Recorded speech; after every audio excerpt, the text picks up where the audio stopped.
Hi, everyone, and welcome to Breaking into the Drone Industry in 2019. My name is Alicia, and I work here at DARTdrones on the marketing team. So I wanted to start off and just thank everyone for being here today. We have a great speaker for today's webinar, and we're looking forward to providing insight on not only getting into the drone industry, but also things like networking, what services you should be offering in 2019, as well as our speaker's journey within the industry and where she has found the most success. So just to let everyone know, we are recording today's webinar, so please be sure to mute yourself just to eliminate any background noise. The mute button can be found on the control panel on your screen. We will also be holding a Q&A session at the end of the webinar. So if any questions come up, please feel free to submit those in the chat section on your screen, and we'll answer as many as we can during that Q&A session. Lastly, shortly after today's webinar, since you are all registered, you'll be emailed with the recorded live session as well as today's slides. All right, so today's speaker is Christina Martinez. And just to give everyone a quick background, Christina is a commercial pilot in CFII with a commercial aviation and air traffic control degree from the University of North Dakota. She has over 1,000 hours of flight time and has owned a drone services company for 3 years. So with that said, I'll pass things over to Christina and we'll get started. Thank you so much and welcome everybody. Glad you could join us today. So I wanted to talk a little bit about some of the industries that I'm excited about in 2019. The drone market is really, I guess, pun intended, taking off. And I've kind of watched it for the last couple of years as it's kind of grown and stuttered and grown. And now in 2019, with kind of the new drones that are out there, and as it become more popular in industry, we have a lot of opportunities. So one of the main ones I'm excited about is the construction industry. I've been in construction for about 2 years, and it's varied from road construction to kind of smaller subdevelopment construction, and now to like multi-building medical facilities. And I'm seeing more and more interest by the project managers and the shareholders on the drone side for constructions. And that includes everything from photography to videography, mapping, and now we're doing quite a bit of 3D mapping and modeling in construction, both pre-construction and post-construction. Agriculture is another one to watch for as we get longer flight times and more payload on the drones, and the FAA is more available to help us kind of get some of those certificate of authorizations that we need to get those drones going in the air. Mining is a very important industry coming up. Telecom, education, obviously DARTdrones is in education, but also in your local middle schools, high schools, colleges, universities. We're seeing a lot of interest in the drone industry in those areas, a lot more degrees in education, a lot more instructors needed in those areas, and even some neat applications like our local marching band actually has a drone pilot who has a 107 license. And will actually video their marching band performances so that they can make them better. Our local elementary school had a fundraising walk, and they wanted a 107 drone pilot who was able to video the walk and then put it on their Facebook page. So kind of everything from the showing what is going on in the schools all the way up to teaching for the education industry. Insurance is a big one that's coming up. And if you are a newer drone pilot, this is a great area for you to get started. We'll talk a little bit more about inspections later, but insurance inspections are going to be a big part of 2019 and the future in drones. Security, I want to talk about kind of an interesting thing I saw the other day later in the security section, but security is definitely an up and coming area, everything from mapping for security, as well as visual security during an event. And then even in the police and firefighting world, there's quite a bit going on in there. And then of course, there's oil and gas. We are working on a contract for our company to do some inspections in this area. And while there's a little bit more, especially in the PPE area of oil and gas, there is quite a bit of availability and opening in those areas. So if you're in the area where oil and gas is big, and you have some of those skills, that is definitely going to be something you're going to want to look for in 2019. So let's talk about getting started. And I get this question a lot. I teach a lot of students who are just getting the 107 license or just getting started in the industry, and they want to know, how do I get started? Should I quit my job and go full time? Maybe they've gotten laid off, or they've retired and are starting out a second career. And I would say generally expect to start your new business part-time. And that's honestly true in a lot of industries, not just the drone industry, but you need to get customers, you need to get some experience, a portfolio, and starting the business part-time takes off a lot of those pressures and allows you to identify your market, choose your drone, etc., get that experience, and then get in the right way without having that stress of trying to get any job you can to make money. So here's an example.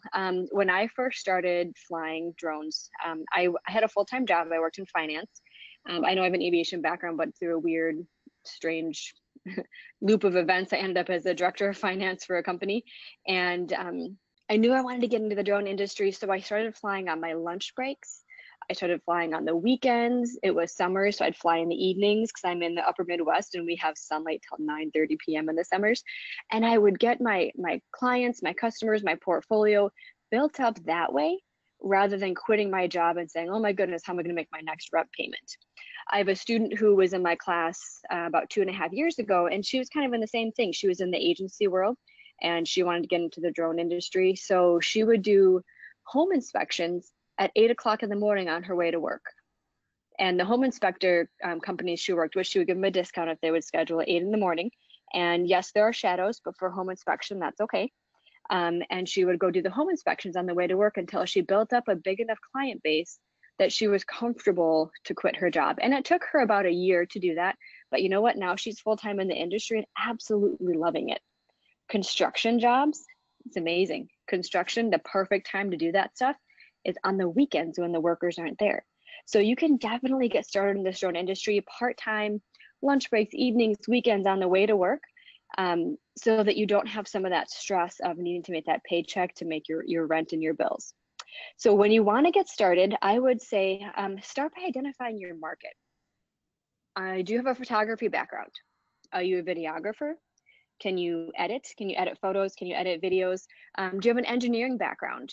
Do you understand mapping and GIS? Maybe I have a student who had a background. He was one of the guys who actually climbs the cell phone towers and does the visual inspections as the person up there. So that's the market he's going for. So choose the market that makes the most sense for you. So I always say, choose what you know, choose what you like, and then choose what makes you money. So the intersection of those three circles is where that sweet spot's going to be for you. So when I first started out, my husband has a background in real estate and we have a little bit of background in that. So I said, okay, I understand the real estate market. I have a little bit of photography experience and I can edit a little bit of the basic stuff. And I know that I can get a contract with one of these local real estate offices to do all of their pictures. So the intersection of all that stuff, for me, it was real estate to get started. Am I still in real estate? Not really. My job has evolved over time, but that was a perfect place for me to get started, get my feet wet, and then get into the industry full time. So once you choose your market, then you want to choose your drone. I get a lot of students that come to class and they're like, hey, I've got a Mavic Air, or I've got a Matrice 210 that I just bought. And I'm like, oh my goodness, what are you planning on doing with it? Well, I have a Mavic Air and I want to do mapping. And I'm like, that maybe not be your best choice. So identify your market first and then choose your drone.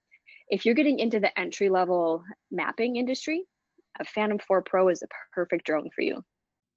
If you're getting into home inspections and actually a really good drone, because you can do those inspections without bothering the neighbors. I've done twin homes, two houses attached to each other, and only one side is for sale. You can't put an Inspire above the neighbor's house that isn't for sale without drawing attention. But the Mavic Air, nobody knows you're there, and it's a great drone for that, and you're not overspending your industry. So after you've chosen your drone, then develop your skills. So you've hopefully at this point taken a 107 class, maybe you've taken the DARTdrones fly class, so you know how to fly your drone. Then you want to work on your skills. Go to your neighbor's house and say, hey, can I just do an inspection on your roof, and I want to use it for my portfolio? Perfect. If you're in real estate, go to a couple of friends' houses and just ask to take pictures of their homes. So develop your skills, develop your editing if you need to do that. And that will really help you kind of build that portfolio so that you can bring it out into the marketplace.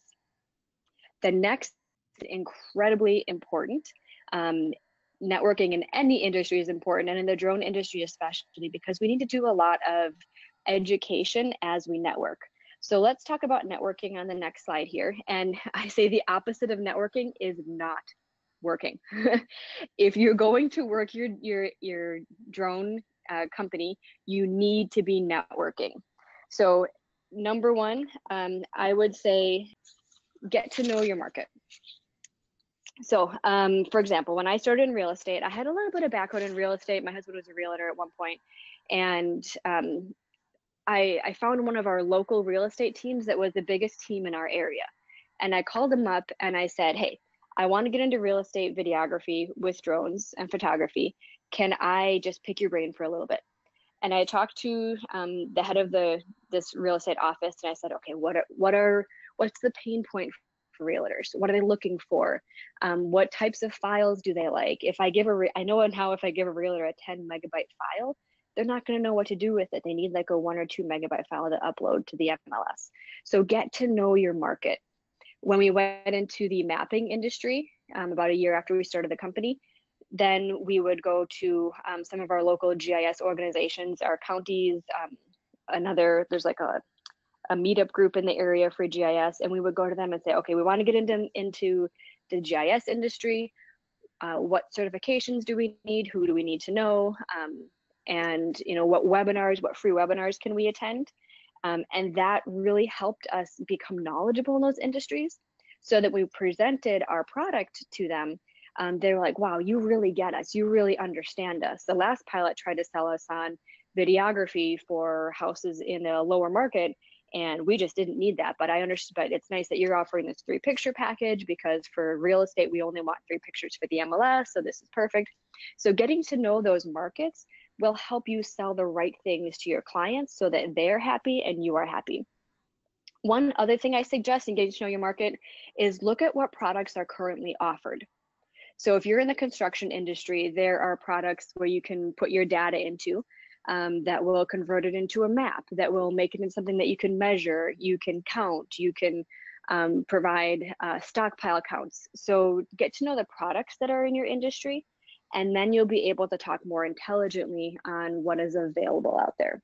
The next thing I would say is show up to industry events, such as presentations, speaking, continuing education, etc. So for example, we started out in the real estate industry, and I absolutely loved real estate. The houses that you get to shoot sometimes are amazing. My favorite was this like $14 million mansion on like 10 acres. It was just incredible. But I needed to get more clients. And the way that I got more clients was holding booths at some of the largest real estate events. Now, understand that when you are paying for a booth, it can get kind of pricey. So make sure that it's something that you're willing to put the time and effort into, and you will get a return on. So when we moved into the GIS and mapping industry, luckily one of the pilots that we have, she has an engineering background, and we offered to our local statewide GIS conference to be a speaker, to do a presentation.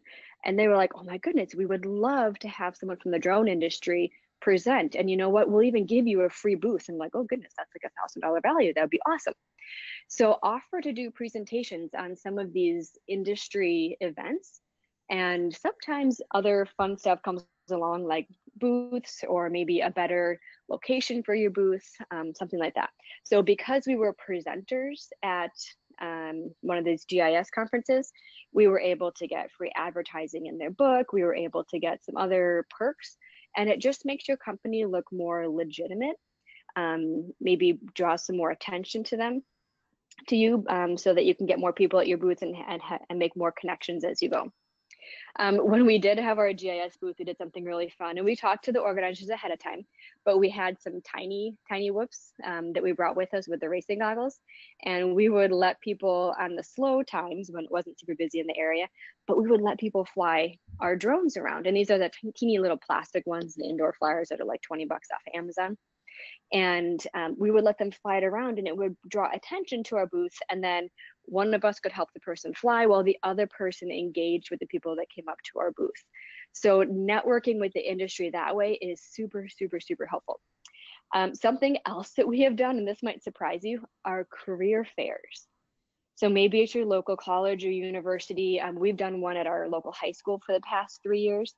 And we have actually got a fair amount of business from these career fairs, because who else is there? It's the engineering companies that are there. It's the counties that are doing a lot of construction and mapping. And these people would see us at industry events, and then they would see us supporting these career fairs. And they'd be like, you know what, this company is really legitimate. They're kind of showing up everywhere. And we go, not only do we network with the people for the career fairs and tell them about drone jobs, but then we also go and network with all the other vendors who are hosting booths as well. We got one of our biggest contracts that we have from our high school career fair that we were at. And the great thing about these career fairs is the booths are generally like $15 to $25 versus like $500 to $1,000 at some of the larger conferences that are out there. So I would say definitely use those opportunities to help grow your business. When you are at these locations doing these presentations, you're speaking, you're hosting booths, etc., I would encourage you to have business cards, maybe a small flyer that you can hand out that will have your information on it. You probably don't need to go as far as like pens or lanyards or tchotchke, stuff like that.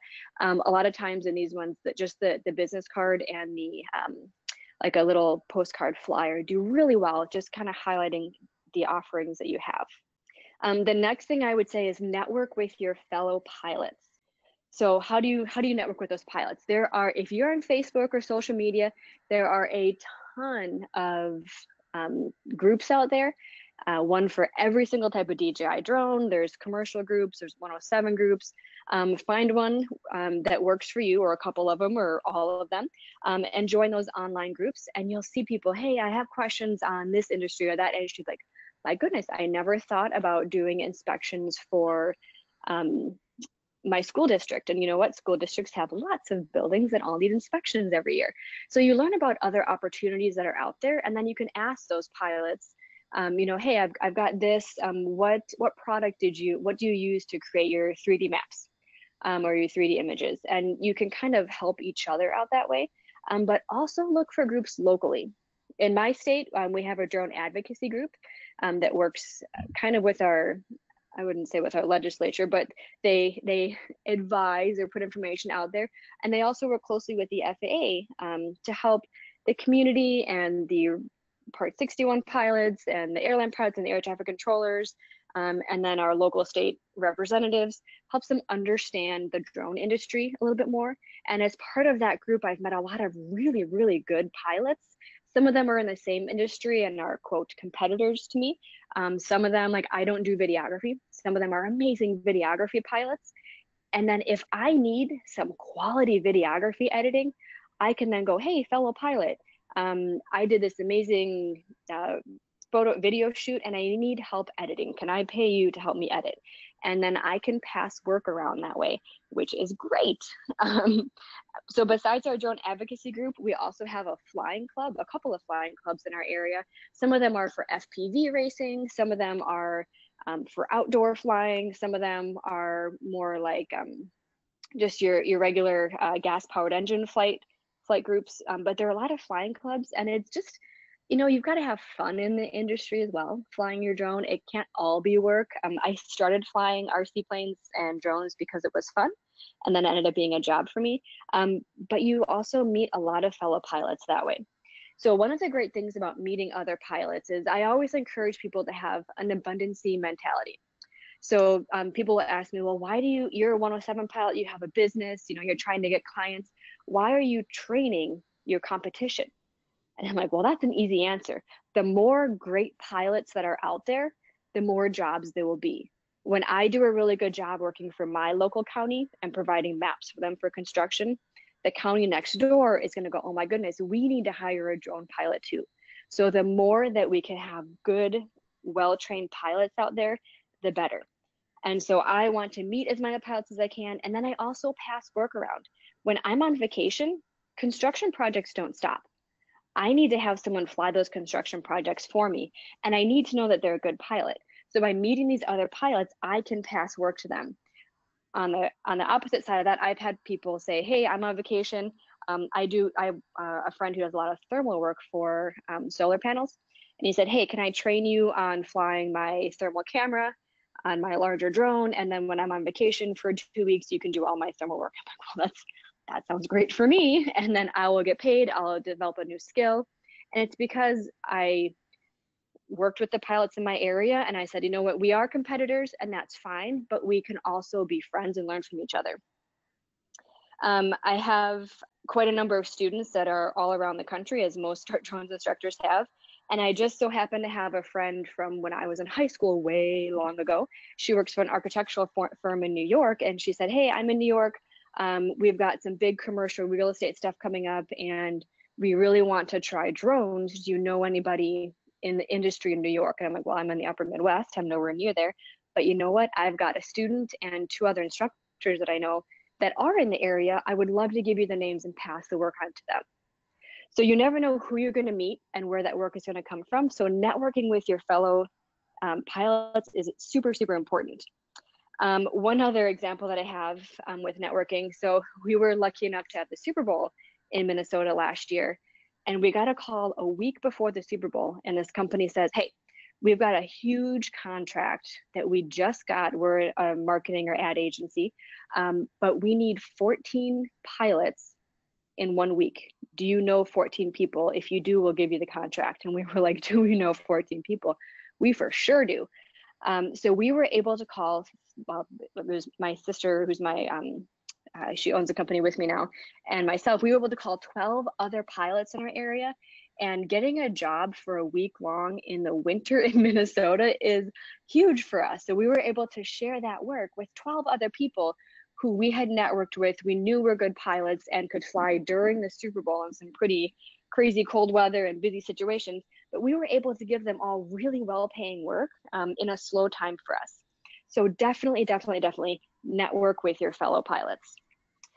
Okay, so let's talk a little bit about marketing in our industry. So to market your services, I've got a couple of ideas here for you. So first of all, marketing is specific to the industry that you are flying in. For example, when we did real estate, we printed like postcard size flyers and then business cards. And we would go drop off just a couple in the office, like once a month over the spring and then into the summer when it was busy. Realtors, I would not go and drop off like 20 flyers. They're just not going to pass them out. But if you just drop off like 3 or 4 and you're there consistently, remember you have to touch people sometimes 7 times in order to get business from them, but consistently drop them off. When that realtor is like, oh, you know what? Now I have a listing that can use that.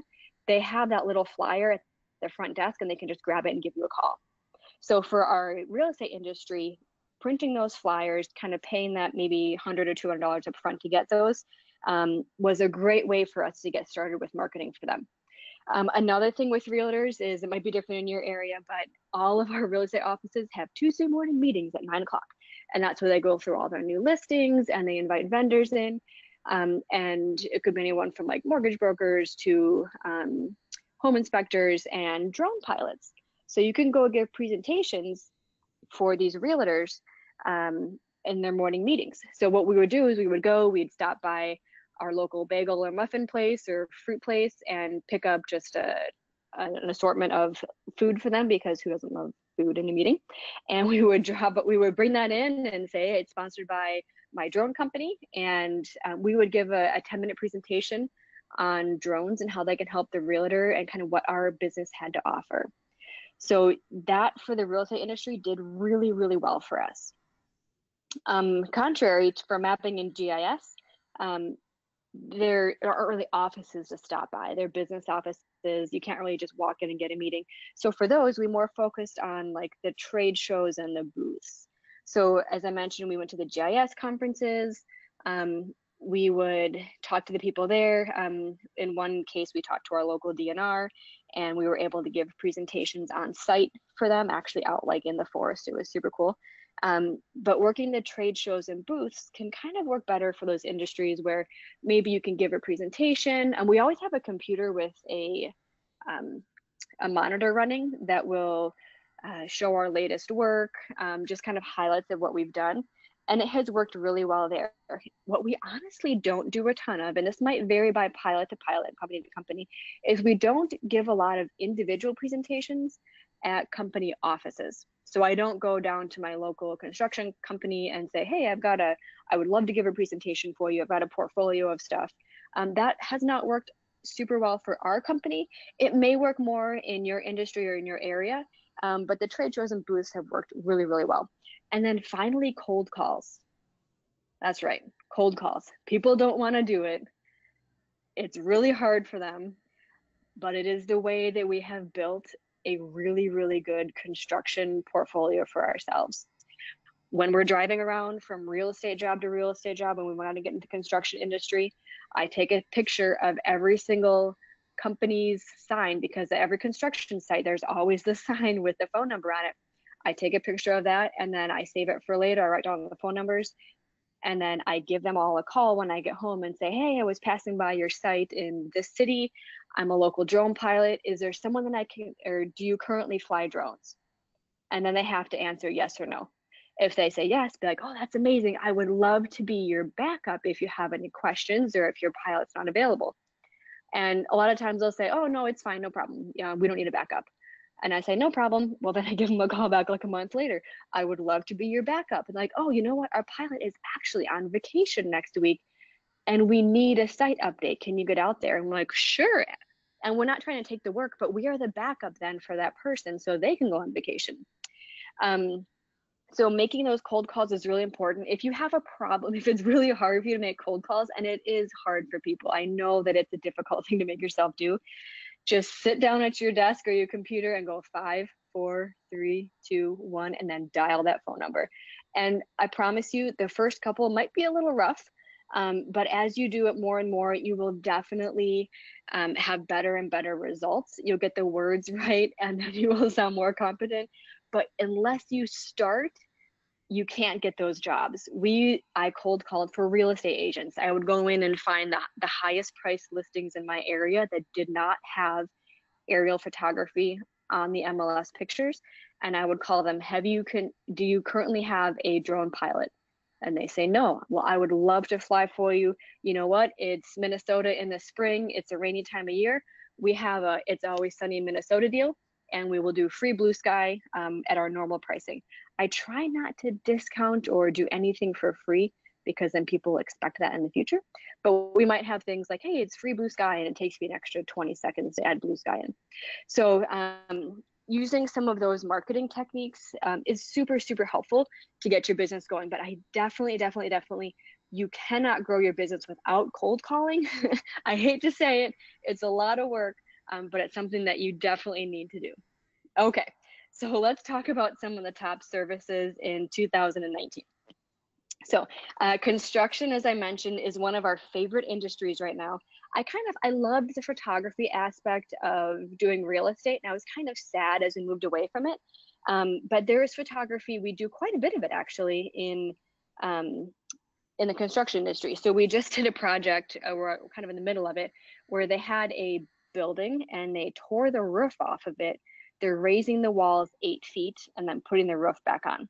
So what this company is doing is it's actually a marketing video for them. They want all their normal construction mapping and modeling, et cetera, but then they want us to do progress videos showing the roof removed, built up, and then put back on. So I get to kind of combine my photography and videography skills with my mapping and engineering skills. And I really, really enjoy that. And what we've noticed is in the photography or the construction industry, originally it was a lot of photography and videography, and like, we already have engineers, we don't need you guys, just do the pictures. And the pictures would be used for just site updates, subcontractor monitoring. Is the concrete in or is it not? They would be used for loan release and then shareholder review, stuff like that. Well, now we're getting a lot of calls for pre-construction. So we'll do one of our very detailed high resolution GIS 3D models for the pre-construction project. And then we'll do it a couple times throughout and then post-construction. So we're starting to do a lot more 3D mapping and modeling, which is awesome because that is a lot higher margin work than just the photography and videography.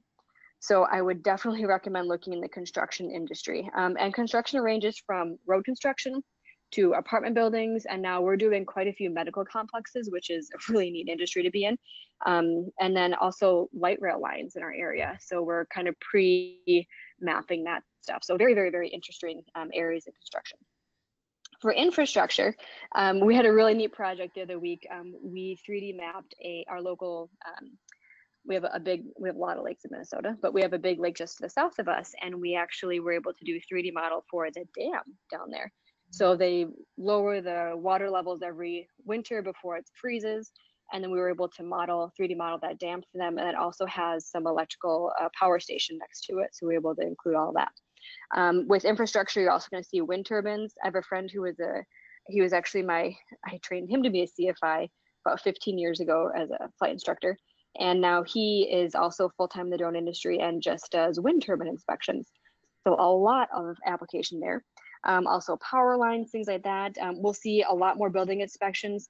Unfortunately, a lot alongside these natural disasters. So there is still inspections going on for the hurricanes from this year, from last year. I'm sure everyone's aware of the fires that have been happening out west. We have a pilot who basically left and is full-time just flying power line inspections out in California. So there are lots of opportunities, especially if you are able to travel for a week, 2, 3 weeks at a time to do inspections kind of around the US, which is great if you're in a place like Minnesota where we don't get a ton of work in December, January, February because there's just so much snow, you can't see anything. So that's a really neat industry. And then I would say mapping is kind of the future of where the money is at for our company. And if this will depend again around the industries that you're in and then your locations, but for us, mapping is kind of our money maker and our biggest contracts for the future. So with that also comes lots of training. You can't just go and say, you know what, I'm going to do maps for a construction job. You need to understand what makes a good map and what makes a bad map. I have a couple examples. I'll share one later, but basically, understanding ground control points, understanding in your state what the laws are. You don't want to be positioning yourself as a surveyor if you need a survey license. We are data acquisition only, and then we provide our data to a licensed surveyor. So be careful with what you're providing in those areas, but learning it, maybe taking the DARTdrones mapping class, and understanding GCPs, the importance of placement of GCPs, both in regards to altitude and then distance from the center, where they are around the construction area. But mapping and being a good quality mapper is definitely an amazing service that you can offer in 2019. I would highly recommend that you kind of look into the mapping industry and then see if DARTdrones, I know I'm kind of plugging at DARTdrones things, but see if they have a mapping class in your area, because it is one of the great places to get to in the future. Okay, so let's talk about the drone job market. So I've mentioned this before, but as quality pilots grow, the market grows. So when we started working for our local county, they're like, you know what, we're just gonna do a little test run. We're gonna give you guys 8 miles of road construction, and we want you to see we just want to see what the products are that you can provide. So we went out on this county road in the middle of the summer with ticks and bugs and bees and everything. We went and mapped this road a couple of times. We provided them a great product and like, this is awesome. The next year they came out and they said, you know what, we're going to bid out 3 road construction projects. And we're like, sweet, we love this kind of stuff. You know, there's nothing to hit out there, just birds. And we really liked the work. We were good at it. Well, another company came and they underbid us by quite a bit. And it turns out they did that because they didn't know what they were doing. And they were unable to complete all 3 construction projects. And the county was like, oh my goodness, we just paid this company thousands of dollars, which is why you need to be trained before you can say you could do mapping. And they came back to us and said, you know what, we have like 6 construction projects next year. You're a good drone company. Can you guys do it? And if you can't do them all, can you refer us to some other good drone pilots out there? So this county realized that having a good pilot and a good company is worth paying that extra money. And that is great for our industry. The more that we can keep prices competitive for pilots to actually make money, the better it is. And the better trained that you become and the better pilot you become, the more companies are going to want good pilots like us. So as the quality pilots grow, the market grows as well. And I would say alongside of that, experience and education are super, super important. So I started out with just the real estate experience, and then brought on my sister who had an engineering background, and so I bought her education basically into the company. And then I started teaching the commercial inspection and mapping classes for DARTdrones.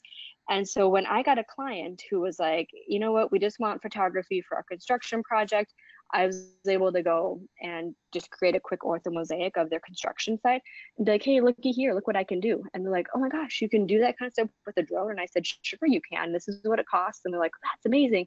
I want to pay you for that. So I just turned my photography client into a mapping client. And in my area where it snows in the winter, real estate doesn't move. So my business would die in like November, December, January, February, March, and then it would pick back up again in the spring. Well, you know what? Construction projects go year round. So once I got that construction project in, I was able to then have and a lot of these are 2-year contracts as these huge apartment buildings are built. So I have 2 years of guaranteed income 12 months out of the year. So the ability to have that education experience gave me the flexibility to accept those mapping and construction jobs that grew my business. And then from there, from the construction, as these projects are completed, I'll have companies come to me and say, hey, so the construction project finished and we have this huge apartment building and we're getting leaks around all of the window casings. Can you go and do an inspection for me? And I can say, well, sure, I can. It's going to cost this much money and I need a visual observer. So I have another pilot friend who's going to get paid. And that allows me to accept more and more jobs and then provide more value to the industry. So now next time they have a warranty issue, rather than putting someone in a situation where they have to climb a ladder or just guess at what the insurance would be or the warranty requirements would be, they can put a drone up there and get a more accurate view. So let's talk a little bit about certifications and qualifications and insurance. So you are an engineering company and you want to hire a drone pilot. How do you know who to hire? A great way is going to be looking at their certifications and qualifications. So what training do you have? How can you differentiate yourself from the other pilots out there? What makes you more qualified? Have you done work like this before? Do you have training in this area? It's difficult because in the drone world, the only thing you can actually get that's like totally authorized is the FAA 107 license. So how do they know if the certifications that you're getting are worth anything? So go for the ones by the more recognized educators and more recognized industry groups like AUVSI, and that will ensure that you have a leg up on other people. We're PIX 4D certified, we're top operators, so we kind of can check all those boxes. And when we talk to our construction companies and our local counties and states, we can tell them that, look, you want somebody who has these certifications so that they're operating safely around your cities and counties. Insurance is also, I would say, a necessary part of being a drone pilot. The state that I live in, insurance is required to get it. We have to have state licenses as well, and you have to have proof of insurance. If you're in a state that doesn't require that, I still highly, highly, highly recommend that you do have insurance. So make sure you look into that. And then, of course, professionalism is key. You definitely want to operate and act as a professional. That brings your clients back more and more. So make sure that you're returning phone calls, you're speaking clearly, you're delivering the requirements that you have on time and on schedule. Okay, so next we're going to talk about where to find drone jobs. So I would say first work your business network. Even though I was in finance before I started my drone company, I talked to all my friends in my finance company and said, hey, do any of you know realtors that I can talk to because I'm going to start this drone company? So work your business network. Another thing to do is go to an online company like DroneBase. They offer jobs around the country. You sign up for them. Just do your due diligence before you sign up for an online company like that. DroneBase is reputable. Some of them will require fees. Just make sure you ask questions, do your diligence before you pay anything or when you accept jobs so that you know you can deliver what is necessary. Another option is to get hired by a company to fly full-time. There are engineering companies out there that are looking for drone pilots. You just have to watch for them. And the more certification and experience and knowledge that you have before you apply, the better off you are. And then, as I mentioned, definitely network with your fellow pilots. Doing that will help you learn more about your industry and maybe even get work that's passed on around you guys as people go on vacation or need help, etc. So the next thing, the next thing I want to talk about is this new thing called the Top Operator Program or the Trusted Operator Program from AUVSI. So I've mentioned that it's kind of difficult because you get a 107 license and then an engineering company or someone looking to hire a drone pilot, they don't know you from somebody else. Do you have skills or are you kind of fresh off, the 107 line and you just got your license? How do they know that you're competent, that you know what you're doing? This Top Operator Program from AUVSI, and AUVSI is kind of like an industry standard. They are well known in the engineering industry, so they're a credible source. So they have now created this Top Operator Program where you can go online for their certification number 1 and take a series of courses. And the courses go through everything from safety, pre-flight, emergencies, things like that help you learn to make better decisions and have safe operations. And then you become that top level 1 certified. For top level 2 certified, you have to have the certification for number 1. And then there's training and hands-on flight evaluation as well, so that the person hiring you knows that you're a good pilot and someone who they can trust with either their equipment or near their people or over a city, etc. So top level 2 certification is a great way to show your competence and that you are somebody who is worthy of the job that they're trying to hire out. Okay, so let's talk. I kind of gave you all the information I could think of for drones and how to get started in 2019. Let me just tell you a little bit about my journey and how we got started. That's me on the side of the road doing road construction. We do quite a lot of that. And then my sister and I, we are part of our local Chamber of Commerce, and we were the Small Business Entrepreneurs of the Year last year. So get involved everywhere you can. It's a great way to kind of spread your network. But I actually got started way back when the Phantom 3, before it even came out. And I have an aviation background. I've been flying since before I could drive a car. And I really wanted to get back into the industry. And it just so happened that it was the right time. The best, the Phantom 3 was coming out with this awesome gimbal and camera on it. And I said, you know what, I'm going to start working this business. So I worked it for a couple of months and then quit my job and went into it full time. And I started out in real estate, as I mentioned. And then I kind of worked my way into our local county and doing mapping for them and getting experience. Again, the mapping was great for us in the construction because it was year round.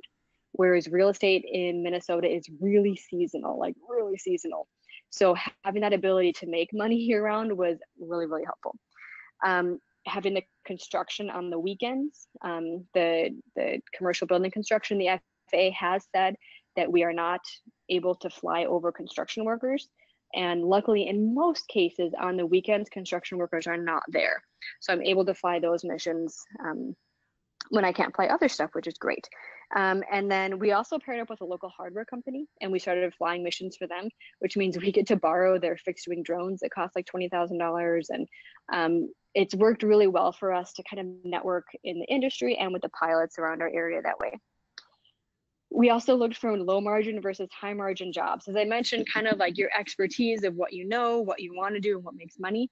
The intersection there is kind of your sweet spot of where you want to be. So I found that subcontracting for other companies, larger companies like real estate, interior real estate photographers, those were lower margin jobs, where if I got the skills and the experience to do my own mapping or to get my own real estate clients, those were higher margin jobs. But keep in mind, if you're someone who has a difficult time doing cold calling, etc., Subcontracting works because then you don't have to go find the clients, they are found for you. So basically the margin is decreased because you're not doing the networking part as well. So starting my own business was a lot of fun. It definitely is work. When you open your doors and hang your sign up, people are not going to become flooding to you. You have to go and get your own business, and just keep that in mind that you definitely have to work at it. So let me show you a couple of things that we've done in the past. So this is kind of our home inspections we started out with. So you can see in the first picture, the roof is partially, or the shingles are partially missing off that house. That was new construction. And this was actually not a home inspection. It was a real estate photo shoot. And I was like, you might want to fix that and we'll come back after. That's not going to do well in the MLS. The next one you can see, there's a little tiny Mavic right in the center. There's a little tiny Mavic shadow on that roof. And that's just to show we use our Mavics a ton for these smaller home inspections. And then we also do these in the mornings or the evenings when the timing or the sun angles are not perfect for photography, for real estate, or for mapping. So those are our home inspections. The next thing I want to show you is some of our construction warranty stuff. The orange building there was like as close as possible as you could get to one of our local airports. So make sure you understand LANCs and how you get approvals in the grids there. Very, very, very important. And then the big long apartment building that you see, that's not even half of the building. That was the one where the construction was not done correctly. It's unless you have an engineering or construction background, what you'll notice is like the shingles go right up to the siding on that building, and that is not the correct way to do it. So they had us video a portion of the buildings, a certain percentage, and then they use those to get the siding all redone by that company. So the last thing I want to talk about is flying for the Super Bowl. It was intense. It was a lot of fun. In Minnesota in February, temperatures like are -10 in the mornings, like Fahrenheit, and they get up to like maybe 5 to 10 in the afternoon. So it's really cold flying. And it was neat. I had one contract where I was able to do some pre-mapping of the area. And so you notice they put up a lot of temporary tents, and they need to know like if there's vehicles coming in and out, like what roads are open and what roads are not. So we're able to do some construction or some security mapping for that. And then the other project that we got was live streaming for an agency for about 16 hours a day of people on the ground with Osmo cameras, and then pilots in the air all around the cities live streaming all of the events. So we were able to get work for a whole bunch of our pilot friends and kind of just have some really, really neat experiences. We did have mornings where we could not fly because our no fly was -6 Fahrenheit. We'd have to wait for it to warm up to -6, but we had some great experiences. We learned to work together as a huge team. If you know anything about crew resource management, it was quite a feat to get 14 pilots all kind of working together all across the country or across the city. But it just, if you work hard, the opportunities come. Learn how to do whatever industry you want, work hard, network, make those calls. And I would definitely say that 2019 is going to be the year of the drones like it never has before. So with that, Alicia, I'll pass it back to you and see if we have any questions. Great, thanks, Christina. So we did get a few questions submitted through the chat section. So I'll just start asking a few of those for the next 10 minutes or so. Okay, one question that we did get, Christina. Someone said, how many drone flight hours do you recommend before offering up services? I would say you're never going to be an expert in the industry before you get started. And I don't know that drone flight hours are maybe the most accurate way to count it, but I would say the experience that you have. And a good way to get started is maybe not working on flight hours, but maybe trying to become a visual observer for somebody who's in that industry. So for construction, I would say once you've done, 2 or 3 sites of like, let's say an apartment building, then you kind of have that down. Then if you add in cranes or things like that, then it's like, okay, well, you might have 30 hours of flight time on apartment buildings, but once you add the cranes in there, it's a whole new world. So I would say it's more of the situation experiences that you have. and your decision-making capabilities and working as a crew. So almost all of our construction stuff is done at least a 2-person crew, and working with that. So I would say, it's maybe once you've done a site or a general construction site 2 or 3 times, then you can kind of go off on your own, but see if you can't pair up with somebody else to get that experience. Some construction flights last us 2 minutes for mapping, and some of them were on site for an entire day. So I know it's kind of not like a number answer that everybody wants, but it's going to be more on the experience and your total experience. DARTdrones is very good about teaching about ADDI mode and how to take control in emergency situations. And I have definitely had my share of emergencies, and I have never crashed a drone on site. So your general training is also very, very important. Great, thanks. Another question that came in, someone asked, do you only fly DJI drones? If so, why and what are the reasons? They said, I see so many drone types out there at different costs and features. Yes, so we generally fly DJI drones. We've also flown a Centera Phoenix. That's kind of our long range when we do these 8-mile construction projects. DJI drone takes all day, but we can do that in like 2 hours on a fixed wing drone. But we generally fly quadcopters or some kind of multicopter. And it's generally DJI. And the reason is they're very well supported in all of the third-party products. So for example, we did a construction site. We were out there every 2 days to do, we basically did a Litchi route, which is another third-party app. And we would set up the route and just hit go. And my Phantom 4 Pro would just zoom around the site, take the same exact picture so that we were able to kind of merge it into like a, you could see the building get built up basically over time.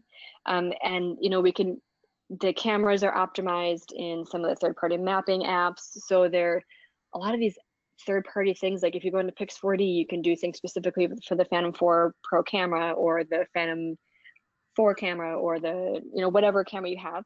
And just because DJI is, I hate to say it, but the biggest one out there, they're definitely the most supported by the third-party operators. Now, if you're doing something like roof inspections where you're just taking pictures or real estate, you can go with any drone out there. Just understand that when you are interacting with some of these other technologies, sometimes having that DJI drone works really well. Great, thanks. Another question, someone asked, do you have a preferred flight logbook? Any tips for recording professional flight hours? Ooh, logbooks. Yeah, there are a lot of options out there. So it used to be in the past. So DJI does have all of your logs in their actual app. Remember, if you're using multiple devices, you need to upload them to the cloud so that they all sync together. We have a couple of iPads and a couple of iPhones that we use, as well as the Crystal Sky. And so we need to make sure they all merge together. There are third-party apps like Kitty Hawk is an example that you can automatically have your data uploaded into, or you can download your information into an Excel spreadsheet. It's kind of what works for you. If you have multiple drones and multiple devices, I would recommend getting a third-party app that will automatically import that stuff. What we were finding is when we were flying on the Crystal Sky at first, when it wasn't as well supported, and then also doing the mapping applications on the DJI drones on our iPads, when you are not in the Go4 app, the Go4 app does not capture your flight time. So you have to have a third-party app to be capturing your flight times, or that's not being recorded in DJI Go. So now it is recorded in the new update to GS Pro, which is DJI's mapping application. I know this is getting really technical, but I would recommend finding out which logbook app is the best for you. The FAA does want you to, that you are a licensed pilot, and so they do want you to keep track of your flight times. You can look up all the FAA's information on faa.gov/UAS, and then you can get it through Drone Zone as well. But maintenance as well, you want to be recording that information. And maintenance is a little bit easier generally because you just have a couple of batteries and some props, and then if you replace anything. If you have multiple drones or multiple devices, or you find multiple apps, definitely get a third-party app that will track it. Great. Another question is how often do you travel with your business and what's the maximum distance that you would travel? So that really depends. My lifestyle will be different than your lifestyle. I have two little kids. I have a 2-year-old and 5-year-old girls, and yes, they both have flown drones. We do a lot of FPV racing in my house. It's a lot of fun with them. They're also drone catchers, so when we crash the drones, they pick them up. But because I have two little kids, I don't like being gone for a series of days. I have pilots that I know that will, go out to California for 3 weeks. For me, I don't mind going over the weekend. I definitely teach for DARTdrones around the country, and I'm gone Fridays through Mondays sometimes. Locally, I charge mileage, and it's going to differ based on the type of project that I'm doing. So I did not get into agriculture and like wind turbine inspections because I didn't want to spend hours on the road. Now that's a personal preference. So if, and there's a lot of money in those areas. So if that works for your lifestyle, then definitely go for that. Figure out the pricing. Like it's going to be a day rate basically. Figure out the pricing for that and then go for it. For me, I like to stay within my metro area, which is about an hour and a half from my house, basically, somewhere I can get there and back. And then I kind of focus on my cold calling for my construction jobs in my county, actually. So I'm traveling. I love it when my project is literally in my city 5 minutes away. I had all summer long, well, last year and a half, I had 3 apartment buildings going up in my city that I could hit all 3 buildings within 3 hours, do all of the photography and videography for them, but still charge the full individual rates for each building. So it's not only how far are you traveling, but how many jobs can you link together in that area? When I had real estate jobs, I definitely did mileage. And for me, it was 30 miles outside of our local airport radius because I live kind of on the edge of town. But if I got a job maybe on the northwest side, I would see if I could link some other jobs together in that same location and then benefit from the mileage that I'm getting that way and getting more jobs done at once. So how far you travel and kind of what your jobs look like will really depend on the lifestyle that you're looking for, the industry that you're in, whether or not you're going out into the country or staying in the cities. And then also, of course, traffic in your area. So I don't want to be driving during rush hour doing real estate jobs because I will never get there. And we don't have bad rush hour in Minnesota because we're in Minnesota, right? So, but try to set up your job so it's most advantageous for your time because your time is your money. So make sure that you kind of schedule that all appropriately for you. Great, thanks. And then the last question that we'll cover in today's session, someone asked, how do you price your services? Oh, that is the most common question out there. How do you price? So, and it is definitely different for different industries. So for real estate, I have a certain number of pictures I provide for a certain price. So right now in my area, and it's going to change based on, the type of photography, videography you do, but it's generally like 150 per shoot. If I'm subcontracting, it's more like 75 to 100 per shoot, but I'm not usually doing like the photography editing or videography editing. But that may be different because the price of my house, the houses sold in Minnesota are different than the average home price in California. So what that means is a realtor has more margin in California to pay out, but they also have more expenses, right? Because it's California. So it really does depend on your local area. But what I tell you is find out what you need to make per year. So I would sit in my bed at night with my little phone calculator and go, okay, I want to be making, let's say, $60,000 a year. If I have real estate and I'm making 150 bucks a shoot and I need to make $60,000, how many shoots is that? Okay, well, it's not just $150. I need to pay for my drone, I need to pay for my car, I need to pay for my, my editing software, I need to, so actually I'm only making profit 75 bucks a shoot. So how many shoots is that? So figure out what the pricing has to be and then find out what your market will bear. So look at your quote competitors, which are also your friends, right? Look at them out there and don't just go undercut them. You are providing a service, you're providing a value. You are a well-educated pilot, an aircraft pilot. So don't just go and, hey, 25 bucks. Make sure that you're competitive, but make sure that you're priced reasonably for the industry as well. So you need to take all those into considerations, but find out what the hourly rate is that you need to make after expenses, and then kind of start from there and understand that the real estate requires less engineering education. So the pay might be a little bit less per hour, whereas mapping and construction and security jobs require a little bit more, so you might have a higher hourly rate on there. So it's not just like, hey, my construction jobs are $1,000 a shoot. It's kind of like, ooh, what am I doing? What am I providing? What are my data outputs? Do I need to pay for Pix4D licenses, etc.? So it is definitely one of the most common questions that we get asked, and it's because there is not a super simple answer, but it is a very, very good question, and I would definitely kind of talk with the pilots in your area and see what the industry bears in your area. Great, thanks. So that's all the time that we have for today. So thank you everyone for joining us, and a huge thank you to Christina.